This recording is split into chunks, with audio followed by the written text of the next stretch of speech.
After everything he did to me, the gaslighting, the lies, the manipulation, I'm still the one left with all this pain. Part of me just Mhm. wants him to feel what I felt, to finally suffer. Is revenge the answer, or is there a better way to move forward? Ooh.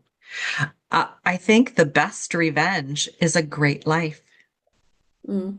And why is And that? so, well, when you decide that to get revenge, you are going to live authentically, you're going to live aligned to your values, you're going to live in a healthy, loving way.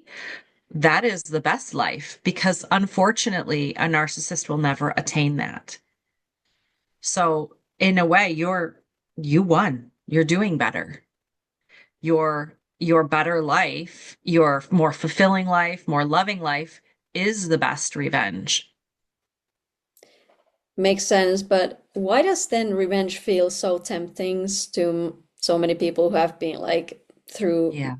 who have gone through narcissistic and years of narcissistic abuse? Why does it feel so tempting then? Even though we can probably know that, of course, yeah, great life, that's the best revenge, but still there might be this temptation of revenge. Why? Because we're humans and we want justice. And that's the a really difficult place to be when we want to we want justice to be served, but we can't get it. Right. And so we want this revenge to come and something to happen to them. We want them to hurt like we do. And that's just a form of wanting justice. I just don't think that it's going to happen that way. So we have to create a different acceptance level of just live a best life. Mm. And you said, I don't think it's gonna like happen that way. I was also like really looking at this question. There is this sentence that says, part of me just wants him to feel what I felt to finally suffer. So my question to you is, like, even if someone did get revenge and went through with it, isn't it more likely that the narcissist wouldn't actually even feel the same pain and suffer the same pain? And if you agree, like, can you explain why they probably wouldn't even, feel what you felt or Yeah. suffer like you did? Yeah. Let's give an example. Let's say that you have a narcissistic boyfriend that cheats on you and you want them to feel how hurtful that is. And so you tell them about somebody that you cheated on, with, or you make up a story. They're not going to feel bad. They're going to create an illusion that you were crazy anyways. So it's just going to spin negatively against you. It isn't going to help you for them to feel, because I don't think they really feel jealousy as per se. I think they feel, you are crazy. I knew it. I knew you were nuts. And they're Mm. just going to add to the story that you're crazy and that So you were they, the problem, not them. So they can't yes, take personal responsibility. yeah. So it sounds like they're like always finding a way to win in their own mind. Like no That's true. matter, yeah. Another example That's that came from that, like if let's say someone makes a revenge by trying to expose the narcissist, that could be also, a way when they try to win, like, oh, see how obsessed they are with me, or you know, even if there was all, exact. proof and everything, but it just, That's exactly right. They will just add that to the list of things that you are doing wrong, not taking personal responsibility for themselves and the hurt that they've caused. yeah. And I was also thinking that because of their like limitations, like don't they like they don't like attach the same way than healthy people. So let's say if you were able to kind of create this like emotional pain to them or did something similar that they did to you and you felt very like it was very painful to you, they probably wouldn't even feel the same kind of emotional devastation because you had probably genuine real love and feelings to them that they don't have that. Is that also like could be? Very, very true. They aren't going to feel the same. Again, they're limited. They don't have the same all the tools in the toolboxes that healthy people have. They only have a few. Yeah, yeah. Okay.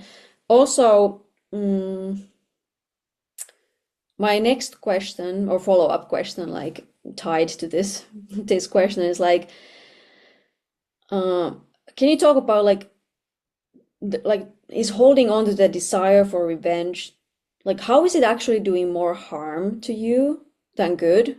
More harm than good to you? I think this is Mhm. important to kind of understand because it might help to let go of that need for revenge if you actually look like how is it actually like hurting us if we have this Yeah. huge desire for revenge. Yeah. So it keeps, when we have that desire for revenge, it keeps us in a relationship with the narcissist. It keeps us tied there, like an invisible string, if you will. So if you think you are not still in a relationship because you're not physically present with them, but you are thinking of them all the time, you're plotting your revenge, you're thinking of all the bad, you're still in a relationship in your mind. So we've got to decide what the healthy thing to do is. And that's sort of to break that invisible string and move in a different direction. That doesn't mean you can't think about them and heal, but Mm. to be in the revenge cycle of your in your mind is to be in a relationship with them still. Yeah. And at this point, I want to share like one really great, like, I don't know, is this tip or a list of reflective questions that like this guy came up in our community when we were talking about like, how to let go of this need for revenge and like it's so hard and I want justice. So I want to like share them because I think they fit here very well. And so this is like a list of questions that you could ask yourself if you're stuck in this, the place of wanting revenge. And I would also love to hear your thoughts about this after this. But so first is like, what do you believe revenge will actually give you? Like, will it undo the harm they caused? No. Will it make you feel better in the long run?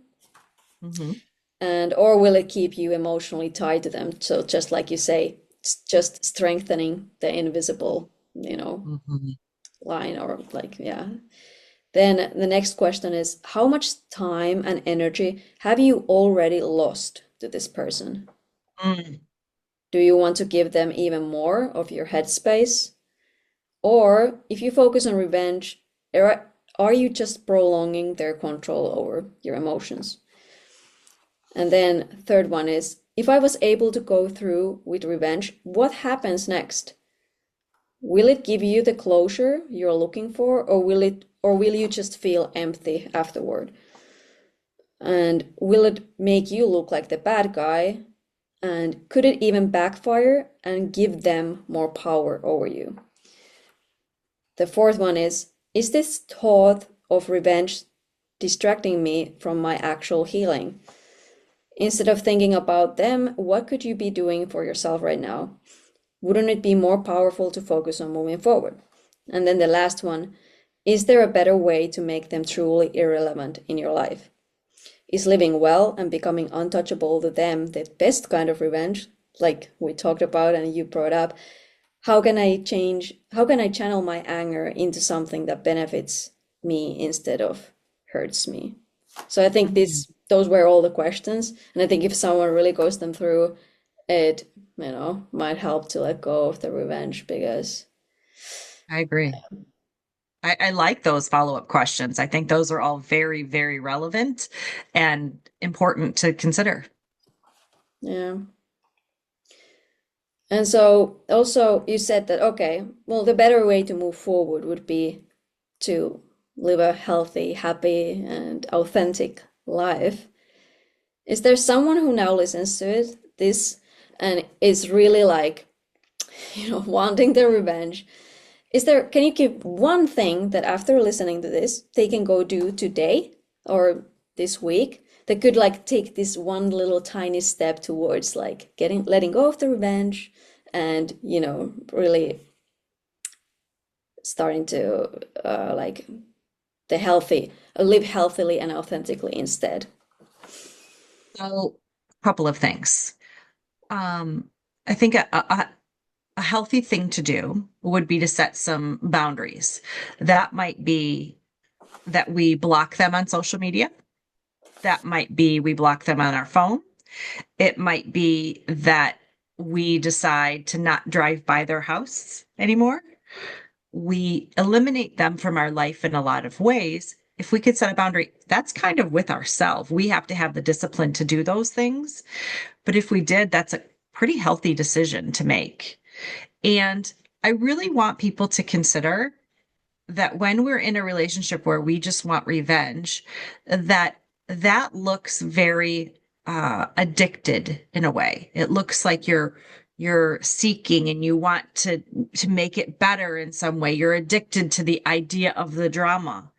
Healthy people don't need drama. We don't need to be addicted in that way. So just like in sobriety work, you'd really have to decide, actually, I have to distract myself, not use my revenge plot to make me feel better. I'm going to have to find other tools.